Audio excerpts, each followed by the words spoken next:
Merci à vous d'être là. J'avais dit il y a 3 semaines, un mois, que je vais développer 3 thèmes de centre-ville avec des propositions concrètes que nous sommes en train, avec mon équipe, de préparer. Et la 3e rencontre, c'est sur ce que j'ai envie de dire, le Béziers demain. Il va falloir donner un axe, une vision, une stratégie, un schéma directeur, une ligne directrice pour le Béziers demain. Ils se reconnaissent, regardez les chiffres. Et vous allez voir qu'à Béziers, contrairement à ce qu'on entend, nous sommes dans une constante amélioration à ce niveau. Et j'ai dit, je ne le ferai pas. Je ne le ferai pas parce que je pense qu'il ne faut pas offenser les Biterrois. C'est normal, non, c'est pas normal. Il y a des incivilités, il y a un fond d'insécurité comme toutes les villes. Quand on se permet aujourd'hui, sur les plateaux, avec les journalistes, de dire, vous connaissez Béziers, venez voir, c'est une ville pauvre, c'est une ville pas sûre. Ça, c'est vraiment insulter les Biterrois. Donc, je pense qu'il faut être méthodique, qu'il faut être honnête, qu'il faut présenter un programme qui est complet, qui n'est ni dans le tout préventif, avec la culture de l'excuse chronique, ni dans le tout répressif, parce que dans une ville, il y a des hommes et des femmes, il y a ce que j'appelle aussi le vivre ensemble. C'est pour cette raison que j'ai voulu présenter ce projet sur la tranquillité publique avec 4 axes. La première qui va toucher la gouvernance, comment je vois la relation entre les élus et la population. Le 2e axe sur tout ce qui est éducation et prévention, et pédagogie. Le 3e axe sur le côté dissuasion. Et le 4e axe, l'intervention. Et j'avais dit, et je le redis, quand la médiation, quand l'éducation atteint ses limites, il faut passer à l'intervention, tout simplement, à la répression. C'est tout à fait normal. Et mon ambition à ce niveau, c'est que le doute puisse changer de camp. Voilà. Et je voulais, avec vous aujourd'hui, vous présenter ces projets d'une façon concrète, avec quelques témoignages des experts autour de nous, qui sont avec nous. Et je voudrais commencer par la première proposition que je fais et qui est quelque part une nouveauté à Béziers au niveau de la gouvernance. J'ai voulu, au niveau du choix de l'équipe, mettre à mes côtés un maire adjoint qui est chargé de la sécurité et de la tranquillité publique. Cet adjoint au maire, qui est en contact en permanence évidemment avec le premier magistrat ou le futur premier magistrat de la ville, aura à ses côtés un fonctionnaire territorial, un directeur de la sécurité publique territoriale. Et bien sûr, la police municipale qui est la police territoriale. Un peu plus qu'une centaine d'agents, il y aura un conseiller municipal qui sera en permanence en relation avec le directeur de la police municipale. Le but, c'est d'être à l'écoute. Le but, c'est que, moi je m'en moque complètement, et pardonnez-moi, je veux offenser personne, qu'il y ait des conseillers municipaux, délégués à je ne sais pas quelle histoire qui remplace l'administration. Il y a l'administration, ils savent faire leur job, et les élus. Il n'y aura pas une délégation à un élu qui soit adjoint au conseil municipal où il n'est pas en relation directe avec la population. Moi, la gestion des bâtiments, la gestion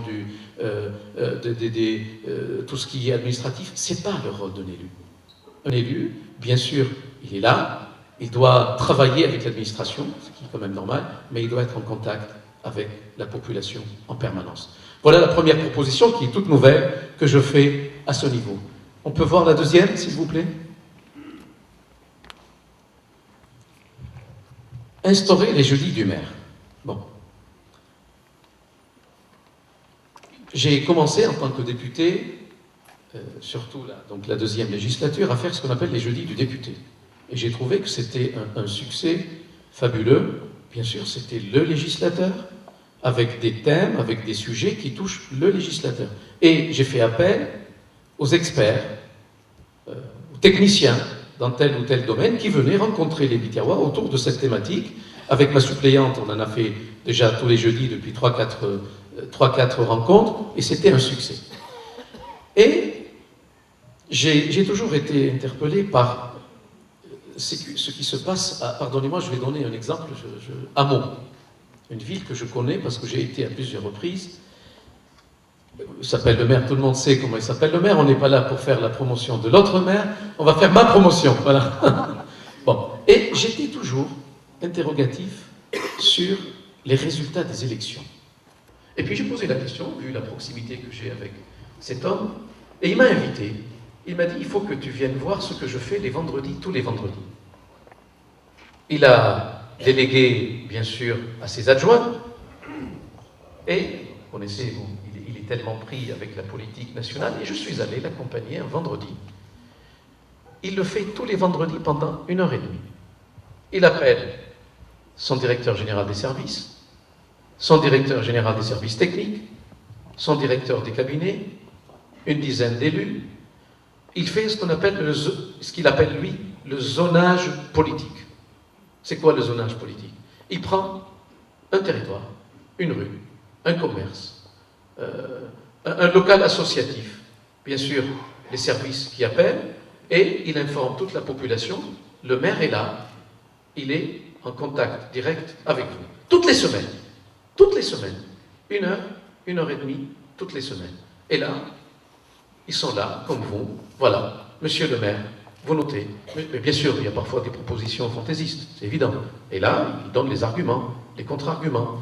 Mais quand c'est fondé, quand ce sont des demandes, je dirais, justes, il demande à chaque élu ou chaque membre de son administration, vous notez. Et surtout, il assure le suivi après.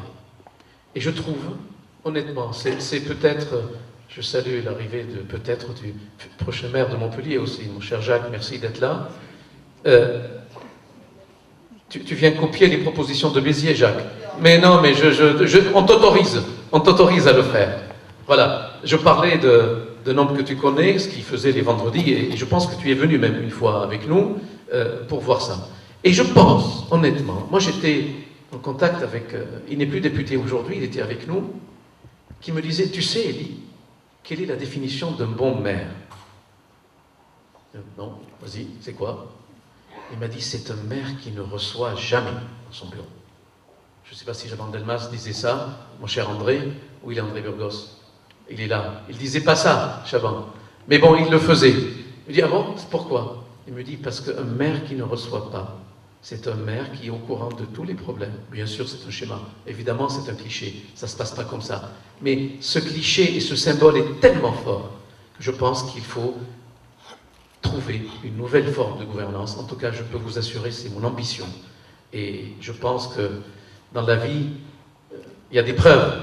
Je pense qu'à ce niveau, j'ai su ou j'ai pu apporter mes preuves de proximité et d'écoute. Et d'ailleurs, il y a certains qui s'amusent un peu, qui trouvent que ça, c'est vraiment le point négatif du candidat. Trop d'écoute et trop de proximité, mais je l'assume.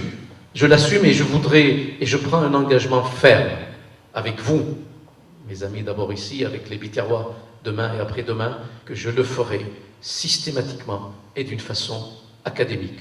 Voilà, je sais que ça va donner beaucoup de travail et à l'administration et au cabinet politique, mais c'est comme ça que je conçois l'action politique. Cela ne veut pas dire que je ne veux pas recevoir dans mon bureau, mais on va effectivement au contact de la population, voir comment ça se passe. Moi, dans ma culture de médecin, on m'a toujours appris, c'est être en amont et pas en aval. Et c'est comme ça qu'on peut peut-être mieux appréhender les problèmes. Voilà, donc je voudrais c'est quelque chose, c'est vraiment s'il fallait trouver ou choisir une seule proposition dans mon projet, je dirais, c'est celle-là. Parce que je crois fermement à ça. C'est difficile. Je sais qu'il y a beaucoup d'experts ici qui ont une expérience municipale qui me disent « Oh là là, qu'est-ce qu'il est en train de dire? Comment il va faire ça ?» Je suis convaincu qu'ils se le disent, mais je le ferai. Je le ferai et je l'assumerai. C'est sûr que je vais ennuyer un peu l'administration et le cabinet, mais je le ferai. La proximité, ce n'est pas un slogan. La proximité, ce sont des preuves. Et à nous, élus, de montrer les preuves à ce niveau. Troisième proposition. s'il vous plaît. Voilà. Un service d'écoute 24 heures sur 24 heures. Ça, j'ai beaucoup discuté avec, là aussi, les experts, l'administration. Comment ça marche? On m'a dit, à Toulouse, ça fonctionne. C'est une mairie socialiste. Très bien. Je prends contact avec la présidente de ma commission des affaires sociales, qui s'appelle Catherine Lemorton, qui n'est pas maire, mais bon, elle a des contacts. Moi, je ne connais pas M. Lévy, pardonnez-moi, M. Cohen, donc le maire de Toulouse. Donc, je suis allé, Catherine a accepté, donc je suis allé voir ce que c'est l'Office de tranquillité publique. Et c'est fabuleux. C'est fabuleux. Ça demande effectivement un effort administratif avec les 3-8, mais en permanence, il y a un agent. Le numéro vert, c'est une chose. Ça n'a strictement rien à voir avec le numéro vert, où chaque citoyen doit appeler la collectivité. On le sait, on connaît ce système. Mais l'Office de tranquillité publique, c'est un système qui est complètement différent, avec des agents formés à ce domaine et qui, eux aussi, sont en contact avec tous les partenaires publics, institutionnels, la gendarmerie, la police, les pompiers, et évidemment les élus qui sont informés, et c'est eux qui doivent faire le filtre à ce niveau. Et ce système fonctionnera 24 heures sur 24 heures, 7 jours sur 7, toute l'année. Ça aussi, c'est un engagement. Je pense que la population, les Biterrois, ont besoin d'avoir ce service à leur demande. On peut passer à la 4e, s'il vous plaît? Voilà, donc je parlais de la gouvernance. Donc il y a 3 propositions autour de la gouvernance: le choix de l'équipe, le service, l'office de tranquillité publique et les jeudis du maire. On passe à la partie éducation, prévention et médiation, et le service médiation qui fonctionne bien aujourd'hui à Béziers. Je dois le dire, et je dois remercier tous les acteurs qui, sous la direction d'Alain Renoir, qui font un travail exceptionnel au niveau du quartier. C'est un travail qui n'est pas visible. Personne ne le voit, mais c'est un travail qui est extrêmement efficace à ce niveau. Et je voudrais donner, c'est une nouveauté, un label. Vous savez, tout le monde n'est pas médiateur.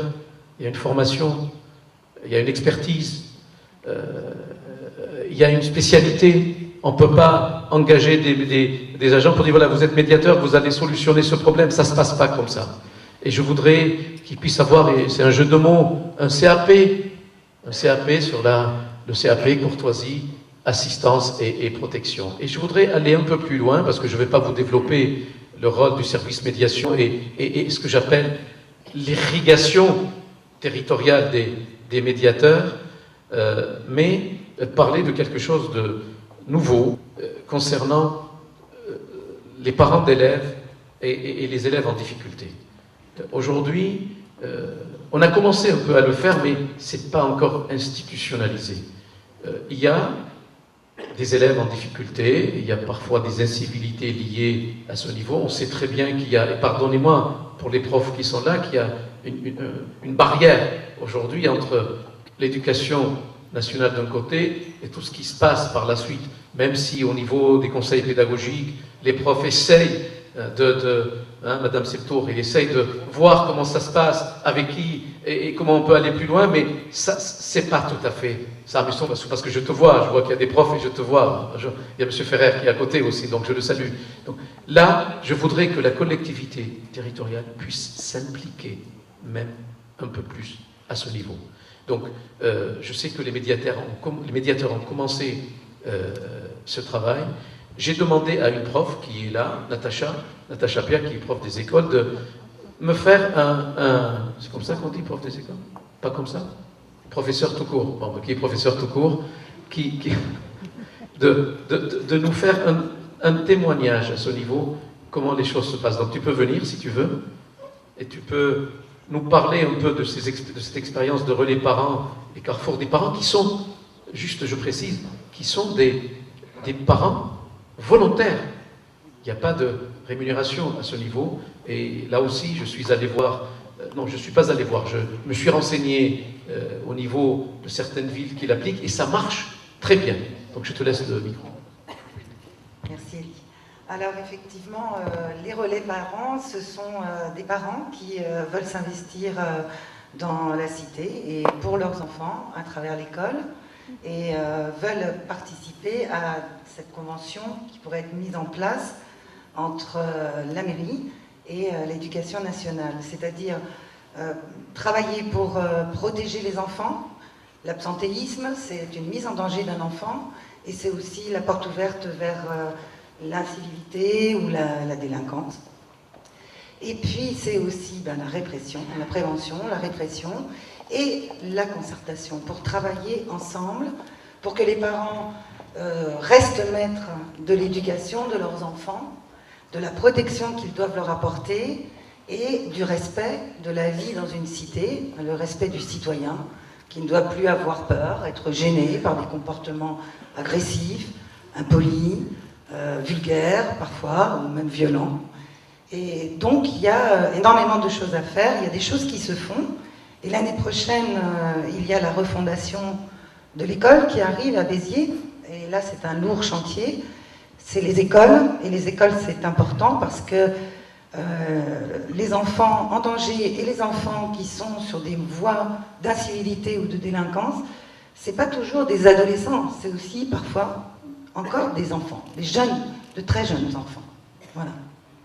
L'idée, c'est... Parce que aujourd'hui, ce qui manque, ce sont les passerelles. Les passerelles entre les profs et les agents de la collectivité. Et je pense que c'est là le rôle des médiateurs aussi.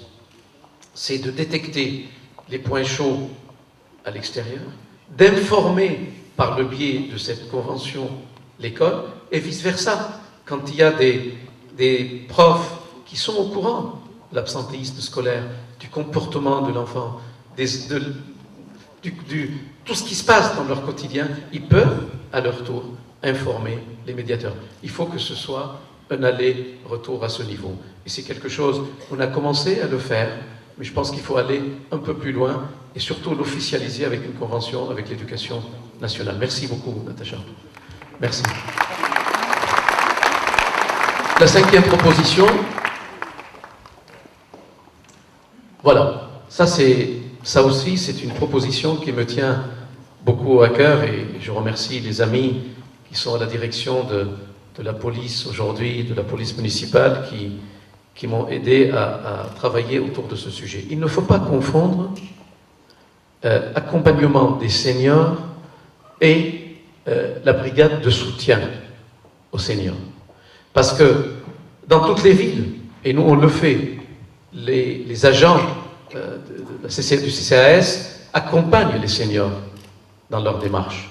Mais aujourd'hui, on sait, on voit qu'il y a des personnes en difficulté, des seniors en difficulté, qui ne peuvent pas réaliser je dirais, des démarches administratives simples au quotidien. Et par le biais, là aussi, d'une convention, il va falloir identifier ces seniors.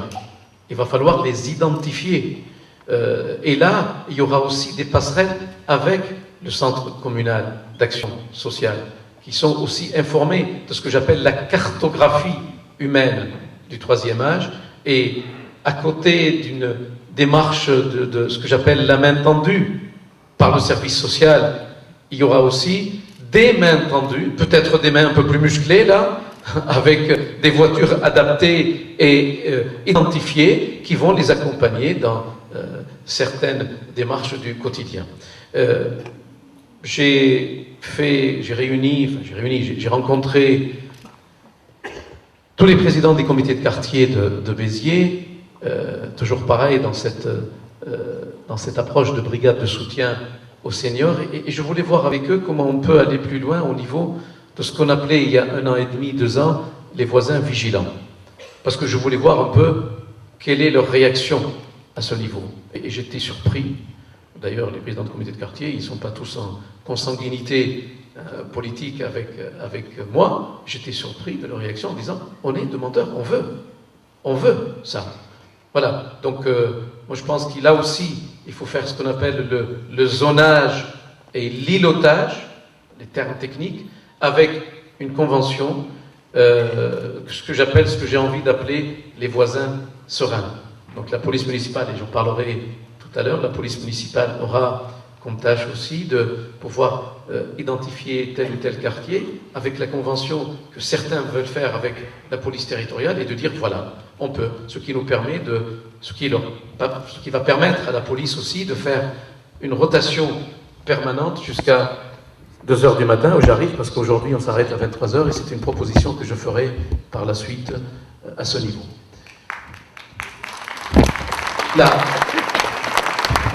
La 6e proposition, s'il vous plaît. Imposer les travaux d'intérêt général.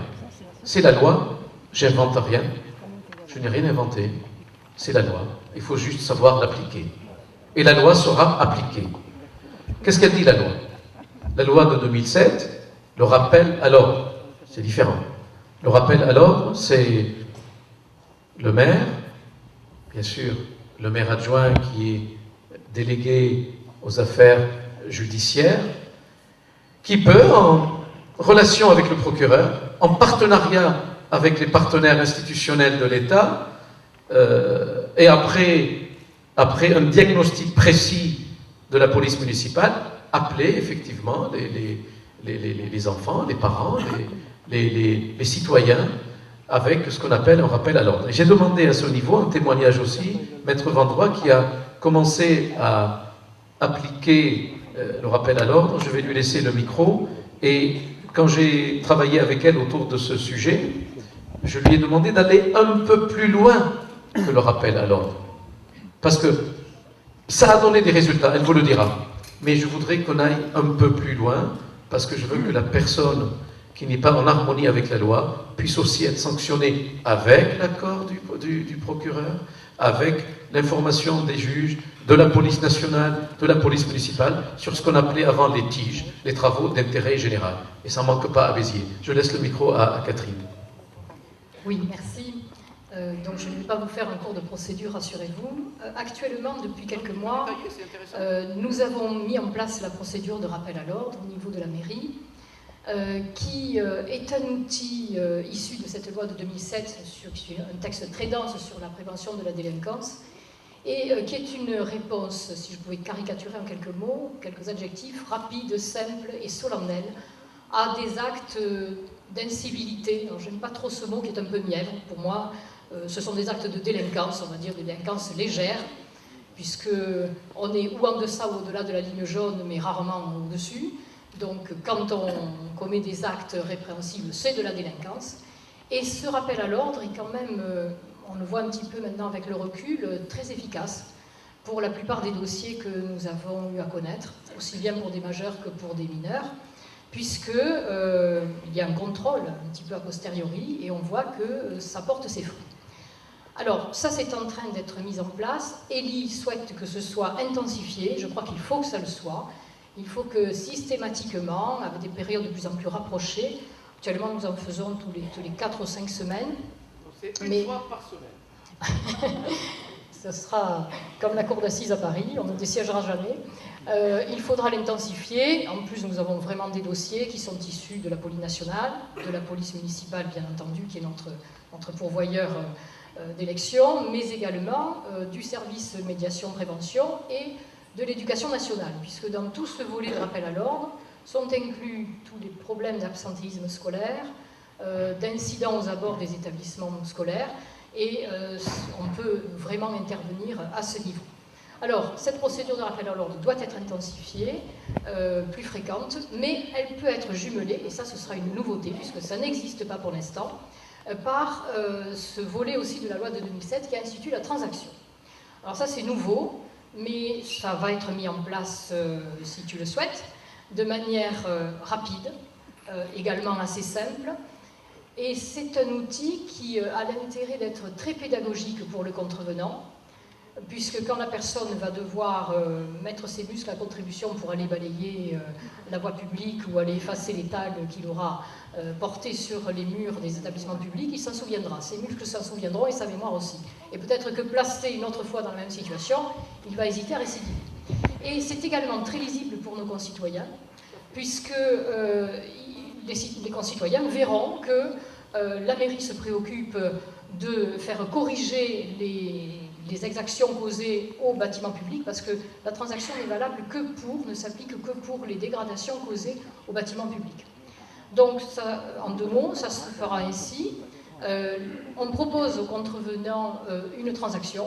Soit il prend en charge financièrement l'indemnisation du préjudice, c'est-à-dire que s'il a cassé une caméra de vidéoprotection, on lui enverra la facture, il la paiera.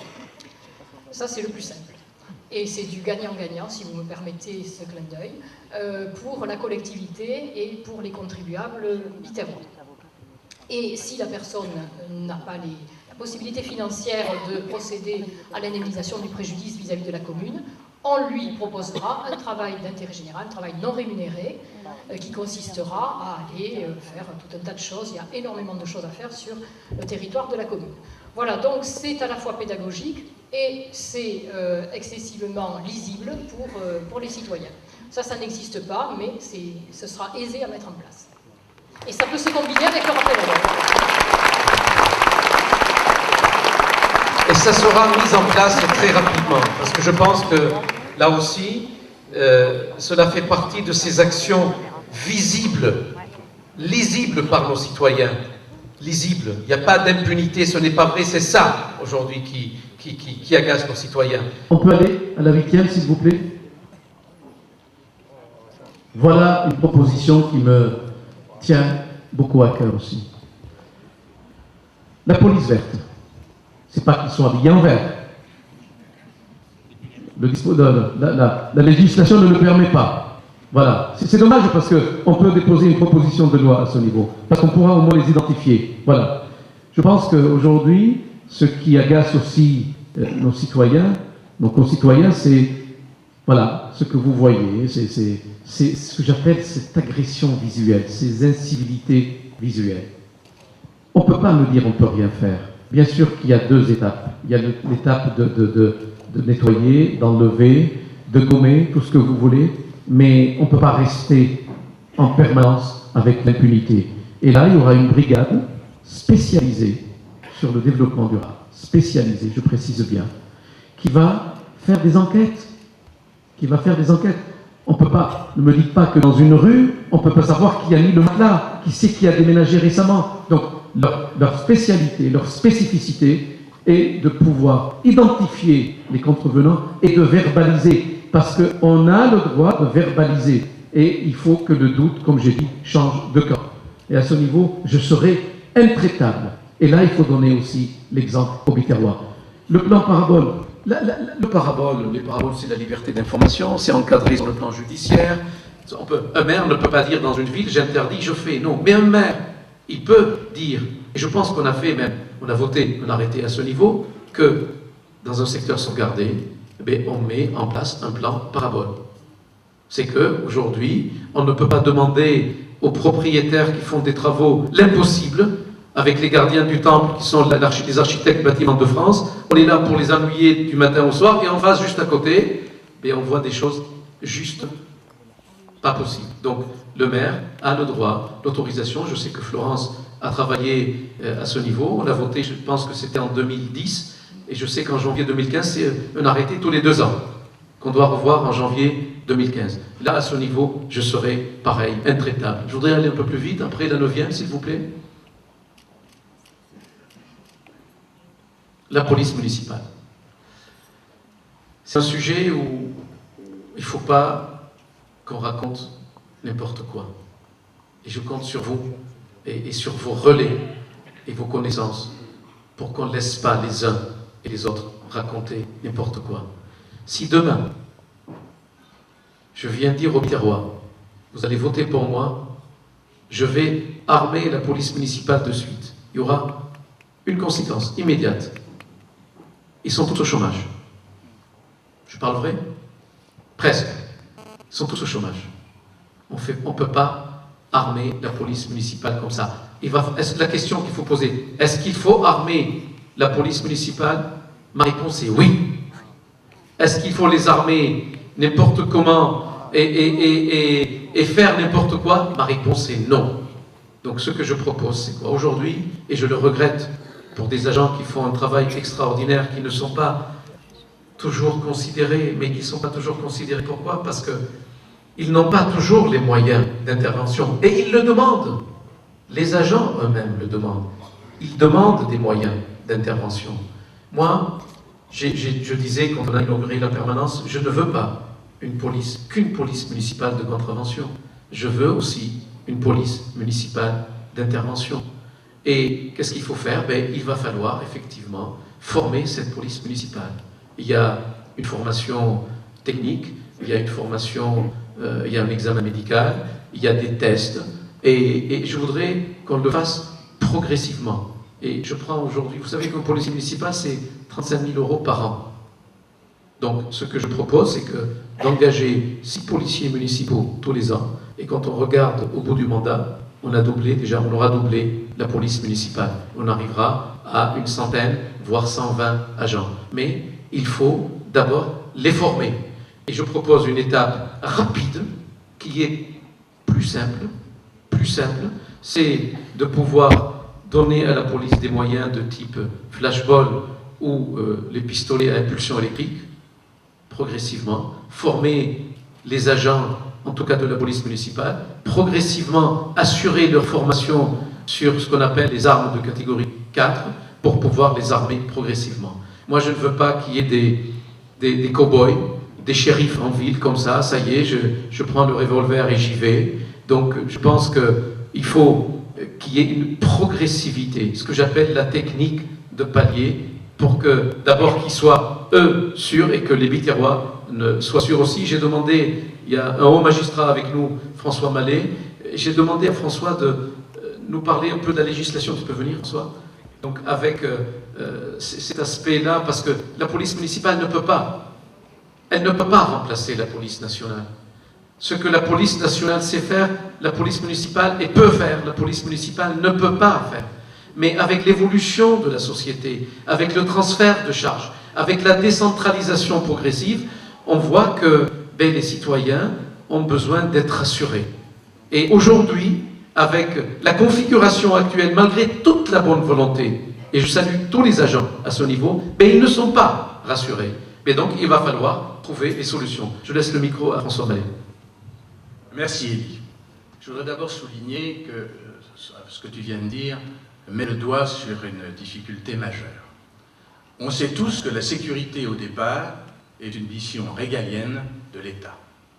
On constate tous, aujourd'hui, que l'État, pour des raisons financières, se désengage de cette mission. Les élus au terrain cherchent à pallier ce désengagement avec les moyens qui sont les leurs. Les moyens qui sont les tiens et qui seront les tiens, c'est la police municipale. Une difficulté toutefois. La police municipale, comme tu l'as souligné, n'a pas vraiment, au jour d'aujourd'hui, les moyens juridiques d'intervenir. La police municipale a un statut particulier, elle a un statut qui lui permet de veiller au maintien de l'ordre, un statut de police administrative. En ce qui concerne la police judiciaire, c'est-à-dire la police qui a pour mission de relever les infractions, de réunir les preuves qui permettent de confondre les auteurs, elle n'a quasiment aucun pouvoir au jour d'aujourd'hui. Elle ne peut pas mener d'investigation. Les seuls pouvoirs qui sont les siens, ce sont les pouvoirs de contravention de police, de circulation ou d'infraction aux arrêtés ministériels. Alors là où tu as mis le doigt sur vraiment une innovation qui est importante, c'est quand tu dis « je veux une police municipale d'intervention ». C'est-à-dire qu'avec toutefois les moyens qui sont juridiques de la police municipale, et il y a une petite brèche qui existe, c'est la loi, c'est l'article 21 du Code de procédure pénale, qui fait de la police municipale, d'un policier municipal, un adjoint de police judiciaire. Ça lui permet donc de participer aux enquêtes. Participer aux enquêtes comment? Tu as dit le mot tout à l'heure d'îlotage. La police municipale peut fournir des renseignements. La police municipale est une police locale, qui est issue de la ville, qui connaît les habitants de la ville, qui peut fournir un nombre considérable de renseignements aux autres institutions de police pour mener véritablement des enquêtes. La police municipale de surcroît, tu l'as dit aussi, peut, avec la vidéosurveillance, apporter un concours majeur aux enquêtes en cours et permettre d'identifier beaucoup d'auteurs. Personnellement, j'ai siégé et dirigé beaucoup d'audiences correctionnelles ici ou ailleurs. J'ai été procureur de la République aussi, j'ai dirigé des enquêtes. Et je sais combien la vidéosurveillance permet d'identifier des auteurs d'infractions. Combien c'est efficace. Et je pense que l'orientation que tu veux donner à la police qui sera, je l'espère, bientôt sous tes ordres, sera de nature à pallier encore une fois certaines déficiences nationales et permettre d'accroître la sécurité à Béziers.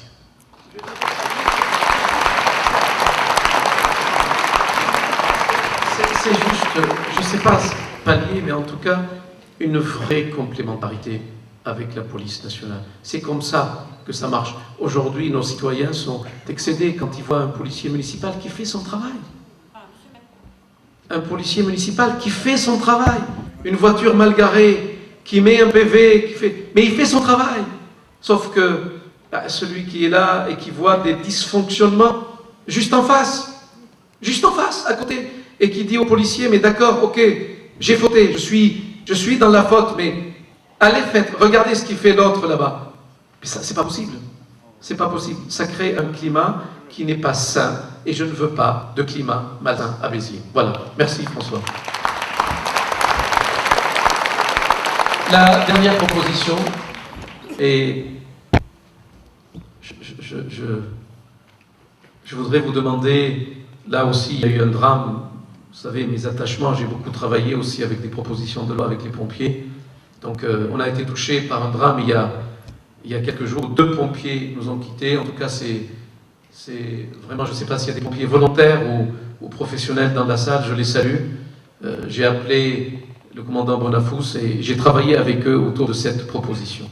Aujourd'hui, les pompiers nous demandent à la ville une implantation dans le sud de Béziers, c'est-à-dire une facilité dans les connexions avec les pompiers de Sérignan et Valras, la sortie des 2 autoroutes, sachant que la partie nord est bien irriguée par Murviel et les communes des Hauts-Cantons. Donc, vous savez très bien que c'est surtout le Conseil général, le SDIS, donc là aussi, ça demande une connexion, et je parlerai de Béziers l'audacieuse et Béziers la connectée dans les programmes à venir. Donc il va falloir travailler et avec le Conseil général et avec les pompiers. En tout cas, je sais qu'il y a un terrain qui est adapté, il y a une réserve foncière à côté de Montimaran, à côté de l'hôpital, donc qui est adapté, qui plaît aux pompiers. Moi j'ai pris l'engagement, je sais que le sénateur maire actuel, je ne sais pas s'il est là, s'il est arrivé, non, il est à l'agglo, donc a pris aussi l'engagement, donc je suis en parfaite harmonie avec la décision.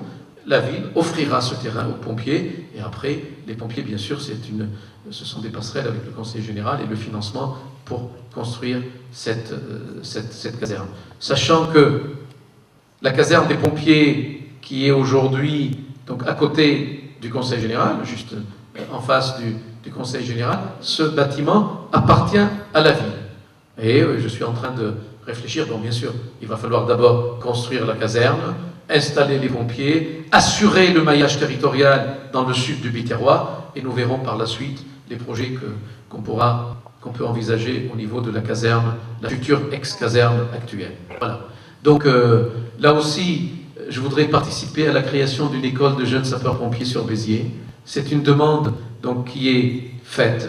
Et j'ai pris l'engagement aussi avec le commandant Bonafous et ses adjoints. Je sais qu'il y a beaucoup d'employés territoriaux qui sont des pompiers volontaires, et quand il y a des incidents majeurs, de pouvoir les libérer très vite. En tout cas, je travaille en parfaite collaboration avec eux, et le projet qui est porté aujourd'hui est un projet qui est audacieux à ce niveau.